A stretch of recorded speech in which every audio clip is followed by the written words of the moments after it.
ஹே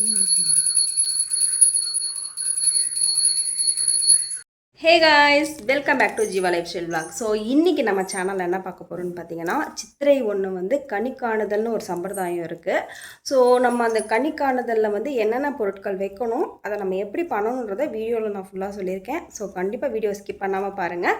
so அதுக்கு தேவையான things நான் வாங்குறதுக்காக போகிறேன். ஸோ வாங்க வீடியோக்குள்ளே போகலாம். நம்ம சேனலை ஃபஸ்ட் டைம் பார்க்குற மாதிரி சப்ஸ்கிரைப் பண்ணிவிட்டு பாருங்கள். வாங்க வீடியோக்குள்ளே போகலாம்.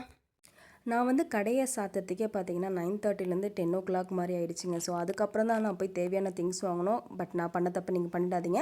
ஸோ ஃபர்ஸ்ட்டு வந்து வீட்டு பக்கத்துலேயே வந்து வாழைப்பழம் வித்துட்டு இருந்தாங்க. ஸோ அவங்கக்கிட்ட வந்து கற்பூரவள்ளி வாழைப்பழம் வந்து வாங்கிட்டோங்க. நெக்ஸ்ட்டு வந்து கண்ணாடி. நல்ல வேலைங்க, அந்த டைமில் வந்து 10 மணிக்கு மேலே நிறைய கடைகள் வந்து திறந்து வச்சுருந்தாங்க. பட் நீங்கள் யாருமே இந்த தப்பு பண்ணிடாதீங்க. கொஞ்சம் பிஃபோராகவே வாங்கி வச்சுருங்க. ஸோ இங்கே வந்து பார்த்தீங்கன்னா கண்ணாடி, மஞ்சக்கயிறு, குங்குமம், மஞ்சள், ஒரு மஞ்சள் கிழங்கு ஒன்றும் வாங்கிட்டேங்க. ஸோ கண்டிப்பாக வந்து மஞ்சள் கிழங்கு, மஞ்சள் கயிறு, மஞ்சள் குங்குமம் வந்து வாங்க மறந்துடாதீங்க. அதுக்கப்புறம் வந்து பார்த்திங்கன்னா ஸ்வீட் ஸ்டாலில் போய்ட்டு ஒரு ஸ்வீட்ஸ் வந்து நமக்கு என்ன வேணுமோ அது ஒரு இனிப்பு வாங்கி வச்சுருங்க. இதெல்லாம் வந்து உங்களால் வாங்க முடியலன்னா நீங்கள் வீட்டில் வந்து சுகர் இருந்தாலும் வச்சுக்கோங்க. மஞ்சள் குங்குமம் நீங்கள் யூஸ் பண்ணுறது கூட வச்சுக்கோங்க. அதுக்கப்புறம் பூ கடைக்கு நான் போகிறதுக்கே பார்த்திங்கன்னா ஒரு 10:30 ஆகிடுச்சு. எல்லா பூவுமே காலி ஆகிடுச்சு. மல்லிகைப்பூ காலி ஆகிடுச்சு, தலைப்பூ எல்லாமே காலி ஆகிடுச்சிங்க. ஸோ ரோஜா மட்டும்தான் இருந்தது. ஸோ அது ஒரு 1/4 கிலோ வாங்கிட்டு அதுக்கப்புறம் வந்து பலாப்பழம் வாங்கலான்னு போயிட்டோங்க. ஸோ பலாப்பழம் வந்து பார்த்திங்கன்னா கடைசியில் வந்து அவர் ரொம்ப டென்ஷன் ஆகி வந்து அம்மா இல்லை வேலைம்மா நீங்கள் கிளம்புங்கம்மான்ற அளவுக்கு டென்ஷன் ஆகிட்டார். ஏன்னா எல்லாமே காயாக இருந்தது. ஸோ பலாப்பழம் வாங்கிறதுக்கு தான் ரொம்ப கஷ்டப்பட்டோம். ஸோ கடைசி வரைக்கும் பலாப்பழம் வந்து எனக்கு அந்த கடையில் கிடைக்கல. ஸோ அதுக்கப்புறம் மாம்பழம் வாங்கிட்டோம். அப்புறம் இன்னொரு கடை வந்து ஓப்பன் ஆகிடுச்சு. 10:30 போல் ஆகிடுச்சிங்க. ஸோ அங்கே போனால் அங்கே வந்து பலாப்பழம் வந்து அப்போ தான் ஸ்டாக் இறக்கியிருந்தாங்க. அப்பாடா கிடச்சிச்சு அப்படி சொல்லிவிட்டு நான் வாங்கிட்டு வந்துட்டேன். ஸோ பலாப்பழம் வந்து நமக்கு கொடுப்பனை இருந்தால் கிடைக்கும், அப்படி இல்லைனா இல்லை அப்படின்ற மாதிரி ஒரு நினப்பில் வந்து நான் வந்துட்டேன். ஸோ அது கூட வந்து பார்த்திங்கன்னா அரிசி, பருப்பு, உப்பு, இது வந்து 3 வந்து கம்பல்சரி வைக்கணுங்க. அதுக்கப்புறம் வந்து முக்கனி வச்சுருக்கேன். முக்கனி நீங்கள் வந்து வாங்க முடியலனாலும் உங்கள்கிட்ட என்ன பழம் இருக்கோ ப்ளீஸ் அதை வச்சுக்கோங்க. நீங்கள் வந்து இதெல்லாம் நம்மளால் பண்ண முடியலன்னு கண்டிப்பாக ஃபீல் பண்ணாதீங்க. ஸோ இதை வந்து அழகாக ஒரு தாம்பால் தட்டில் வந்து டெக்கரேட் பண்ணிவிட்டேன். நான் வாங்கிட்டு வந்த முக்கனியோட வீட்டில் இருந்த சாத்துக்குடி, மாதுளப்பழத்தையும் வச்சுருக்கேங்க.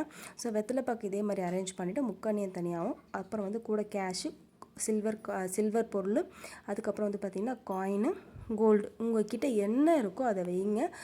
நீங்கள் வந்து இதை பார்த்துட்டு ஐயோ நம்மளால் இதெல்லாம் பண்ண முடியலன்னு நினைக்காதீங்க. நம்மக்கிட்ட என்ன இருக்கோ வச்சுட்டு நம்ம இதெல்லாமே காலையில் வந்து பிரம்ம முகூர்த்தத்தில் எழுந்து பார்க்கும்போது நம்ம இந்த எல்லாமே இந்த சந்தோஷத்தோடு இருந்து நம்ம வந்து வாழ்நாள் முழுவதும் நம்ம இருக்கணுன்றதுக்காகவே தான் நம்ம வந்து இந்த ஒரு சம்பிரதாயம் வந்து நம்ம பெரியவங்க சொல்லி கொடுத்துட்டு போயிருக்காங்க. ஸோ கண்ணாடி வளையல் வந்து மஸ்ட்டுங்க. பணம் குறைவில்லாமல் நம்ம வந்து சாப்பிட்றதுக்கு வந்து எந்த ஒரு குறை இல்லாமல் நம்ம வாழ்நாள் முழுவதும் இருக்கணுன்றதுக்கு தான் இந்த ஒரு சம்பிரதாயம் வந்து பண்ணுறாங்க. அதுக்கப்புறம் வந்து பிரம்ம முகூர்த்தத்தில் வந்து பார்க்குறது நல்லது. அதாவது 4:30 மணிலேருந்து 5:30க்குள்ளே வந்து நீங்கள் பார்க்குறது வந்து ரொம்ப நல்லது.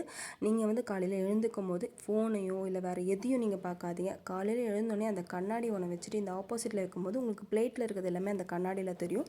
ஸோ நீங்கள் அதை பார்க்கும்போது என்ன ஆகும்னா நீங்கள் வந்து ப்ரே பண்ணிக்கணும். அந்த டைமில் நமக்கு எல்லா வந்து செல்வமும் நம்ம கிடச்சி நம்ம நல்லா இருக்கணும் அப்படின்னு சொல்லிட்டு நீங்கள் ப்ரே பண்ணிக்கணும்.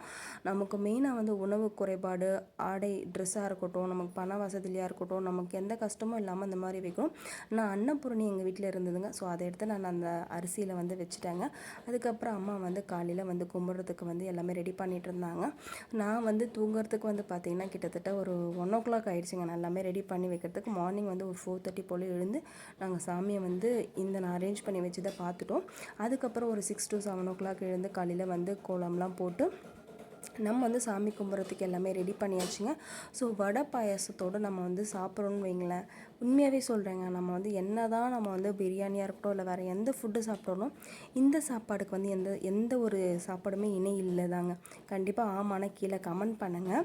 ஸோ என்னென்ன ஃபுட்டு எங்கள் வீட்டில் செஞ்சுருந்தாங்கன்னு பார்த்தீங்கன்னா வடை, பாயாசம், அப்பளம், மெயினாக வந்து மாங்காய் தொக்கு வந்து இனிப்பில் வந்து செய்கிறாங்க. அது எதுக்காக செய்கிறாங்கன்னு எனக்கு தெரியல. தெரிஞ்ச கீழே கமெண்ட் பண்ணுங்கள். சாம்பார் வந்து முருங்கைக்காய் சாம்பார் வைக்கணுன்னாங்க. எங்கள் வீட்டில் பீன்ஸ் இருந்து ஸோ நான் அதை போட்டே வச்சுட்டேன். ஸோ எந்த சாம்பார் வேணால் வைக்கலாங்க. நம்ம மனசார நம்ம வேண்டிக்கணுங்க நம்ம சாமியை. எந்த சாமியை வேணால் நீங்கள் வேண்டிக்கலாங்க. ஸோ இந்த மாதிரி வச்சுட்டு அழகாக வந்து பூஜை ரூமை வந்து அழகாக டெக்கரேட் பண்ணிவிட்டு சாப்பாடில் வந்து வடை, சக்கரை பொங்கல், உருளைக்கிழங்கு, அப்பளம், அப்புறம் அந்த மாங்காய் ஸ்வீட், சாம்பார் செஞ்சோம். ஸோ சாமிக்கு வந்து விளக்கேற்றிட்டு நாங்கள் சாமி கும்பிட ஆரம்பிச்சிட்டோம். ரொம்பவே அந்த நாள் வந்து நல்லா போச்சுங்க.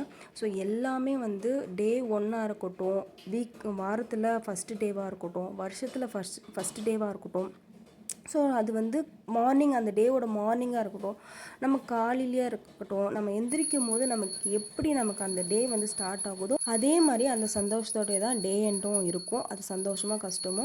ஸோ அதே மாதிரி சித்திரை 1 காலையில் எழுந்து நம்ம இந்த மாதிரி ஒரு விஷயத்த பண்ணும்போது நமக்கு இது வந்து அந்த வருஷம் முழுக்குமே நமக்கு எல்லாமே கிடச்சி நம்ம நல்லா இருப்போன்றது தான் வந்து இந்த ஒரு விஷயத்தை வந்து பெரியவங்க வந்து பண்ண வச்சுருக்காங்க. ஸோ தீபம் தூபம் எல்லாமே காமிச்சிட்டு ஃபைனலாக வந்து தேங்காய் உடைக்கிறதுக்கு போயாச்சு. இந்த விஷயம் யாரெல்லாம் பண்ணியிருக்கீங்கன்றதை கீழே கமெண்ட் பண்ணுங்கள். ஏன்னா சின்ன வயசில் வந்து எங்கள் வீட்டில் தேங்காய் உடைக்கும் போது பின்னாடியே டம்ளர் தூக்கிட்டு போகிறதா இருக்கட்டும், அந்த தேங்காய் தண்ணிக்காக அவ்வளோ ஓடுவோங்க. பட் இப்போ கொஞ்சம் பெருசானதுக்கப்புறம் நமக்கு அதை பெருசாக தெரியல. பட் இன்னுமே எனக்கு அந்த ஹேபிட் இருக்குங்க. அந்த தேங்காய் தண்ணி மட்டும் அது ஏன்னு தெரியாதுங்க, டேஸ்ட் இருக்கோ இல்லையோ நமக்கு அந்த தேங்காய் தண்ணியை குடித்தாதான் எனக்கு அந்த சாமி கும்பிட்டு முடிச்சதே வந்து ஒரு திருப்தி கொடுக்கும். ஸோ ஃபைனலாக சாமியை நல்லா கும்பிட்டுட்டு விபூதி ஏற்றி வச்சுட்டு இன்றைக்கி எங்கள் வீட்டில் செஞ்ச சமையலை சாப்பிட்டோங்க. உண்மையாகவே சொல்கிறேங்க, ரொம்ப வந்து மன திருப்தியாக இருந்தது. இந்த மாதிரி வீட்டில் வந்து இந்த மாதிரி பூஜைகள் போடும்போது அந்த வீடே வந்து ஒரு நல்ல ஒரு ப்ளசண்ட்டாக இருக்கும், நல்ல ஒரு பாசிட்டிவ் வைப்பாக இருக்கும். ஸோ இந்த வீடியோ உங்கள் எல்லாருக்கும் பிடிச்சிருந்தனா நம்ம சேனலை மறக்காமல் சப்ஸ்கிரைப் பண்ணிக்கோங்க. ஸோ அந்த டே எனக்கு வந்து சூப்பராகவே போச்சுங்க. பார்ப்போங்க நெக்ஸ்ட் இயரில் இதே டேயில் நான் வந்து இதே மாதிரி வ்ளாக் வந்து போடுறேன்னா, இல்லை என்னுடைய சொந்த வீட்டில் இருந்து போடுறேன்னா, என்னுடைய வளர்ச்சி எப்படி இருக்குன்னு பார்ப்போம். இந்த வீடியோ பிடிச்சா நம்ம சேனலை சப்ஸ்கிரைப் பண்ணிட்டு ஷேர் பண்ணுங்கள். இந்த வீடியோக்கு ஒரு லைக் பண்ணுங்கள். தேங்க்யூ. தேங்க்ஸ் ஃபார் வாட்சிங்.